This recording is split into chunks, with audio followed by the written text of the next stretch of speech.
store packets. That's right. Well, we still have several stories developing right now in our newsroom. Here's what we are working on, all new tonight. Police in Charlotte tonight still looking for the man they say is responsible for a Center City murder.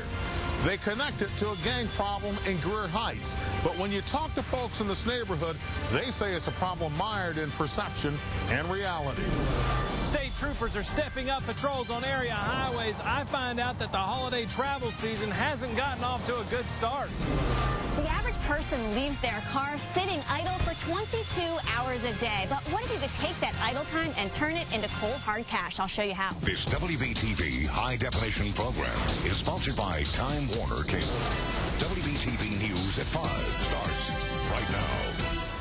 Live at 5, a code orange ozone warning in effect across the Charlotte area tonight from Sky 3.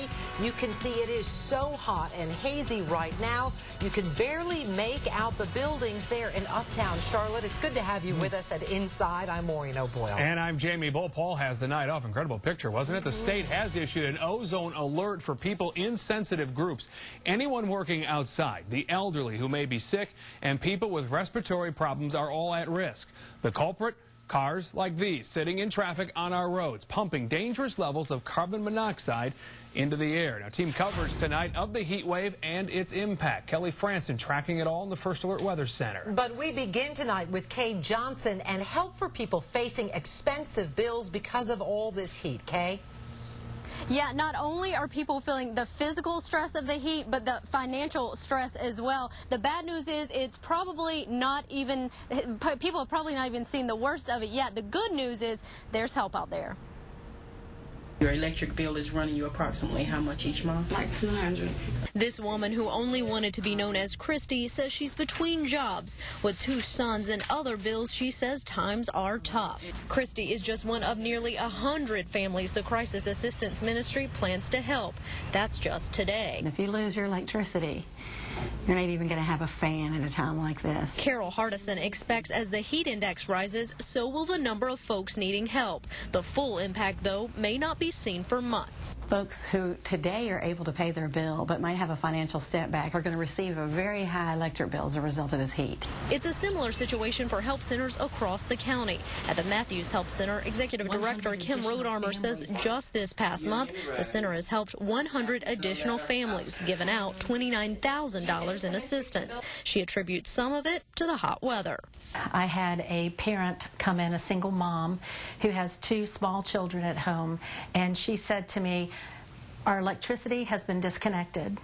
I can do without the refrigerator, I can do without lights, I can exist without the computer and the television, but we physically cannot be in that apartment space without some airflow. Both centers work closely with Duke Energy. Duke recommends folks call them at the first sign of trouble. They can set up a payment plan and don't disconnect service for 90 days. But for those people who can't afford the payment plan, based on the information in our assessment, we make a commitment, a pledge to Duke Energy, and that phone call actually means that that utility will be restored by midnight that day.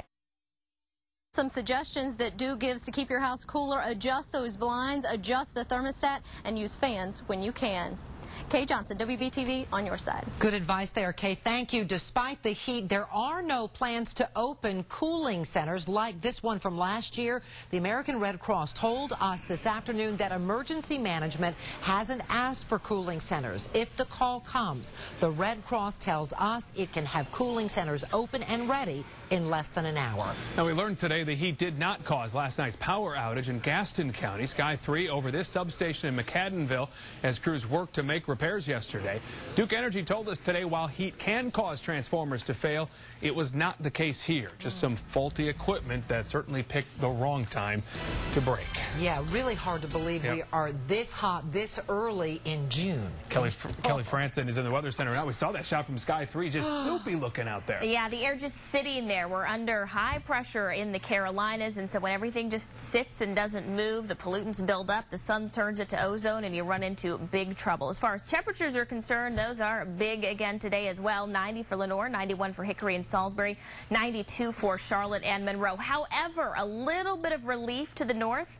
Drier air up there. Look at the dew points quickly. We're 30s, 40s, 50s north of Charlotte. That makes it feel better. Charlotte, though, still humid, and Shelby actually soupy right now. As you had a little wet west of Shelby. We have some strong thunderstorms. In fact, severe thunderstorm warning for western Rutherford County until 5:15. We'll talk about whether any of that activity could sneak a little bit to the east later tonight and when we could finally get a break from this heat in your full forecast. All right, Kelly, see you in a few minutes. For the first time today, we heard from Mayor Anthony Fox about a violent and deadly fight in uptown Charlotte. 70 people arrested, 2 shot, 1 left dead after crowds descended on Center City early Sunday morning. Many people concerned the violence will give our city a bad name ahead of the 2012 Democratic National Convention. The mayor told us today he believes that is not the case. In some cities, this is an event that would happen every day or close to it. And the fact that it's drawn so much attention is a credit to the work that happens to avoid these things happening more frequently. Now, tonight, police are still searching for this man, Antonio Tompkins. They say he's responsible for the bloodshed. If you have seen him, call Crime Stoppers. The number 704-334-1600. These 2 little children left home alone, killed in a house fire early last year. Now their mother will go to prison for at least a decade. Orgel Opata pleaded guilty today in a Charlotte courtroom. Our Sarah Batista was there, and Sarah, a plea deal reached, but Opata still faces some serious time behind bars. She'll spend the next 10 years of her life, Maureen, behind bars, and today she pled guilty to 2 counts of involuntary manslaughter and 2 counts of felony child abuse. And she cried in court as she explained how she'll have to live with this mistake for the rest of her life. This was the scene outside of Orgel Opata's West Charlotte home days after her 2 young boys died in a house fire sparked by a kerosene heater. Today, the 27-year-old pled guilty to leaving her 4 children home alone in February of 2010. She'd gone to a nightclub. In court, Opata wept as she said, "Today is as tragic for me as the day my sons died. I made the biggest mistake of my life. This is something I will have to live with forever. I'm truly sorry to my family and Mr. Hawthorne."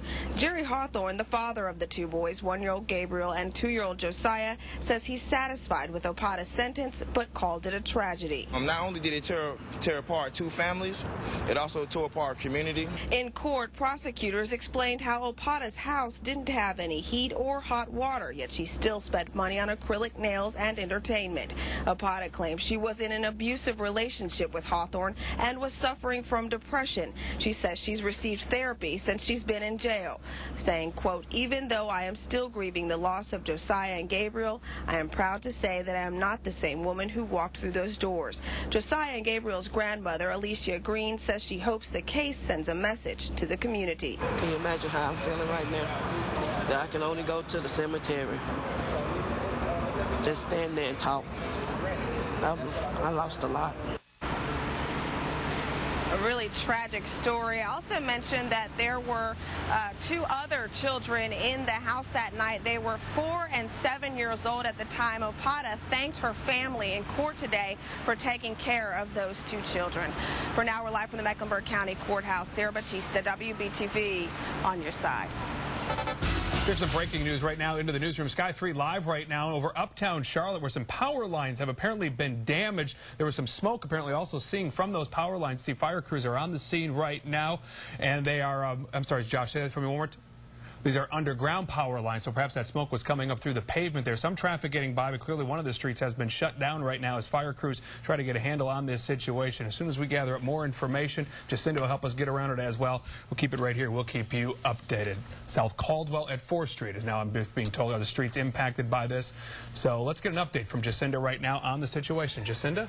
Hey, thank you, Jamie. Your First Alert traffic brought to you by Paramount Hyundai. As of now, I'm just hitting our interstates. There's so much activity going on this afternoon.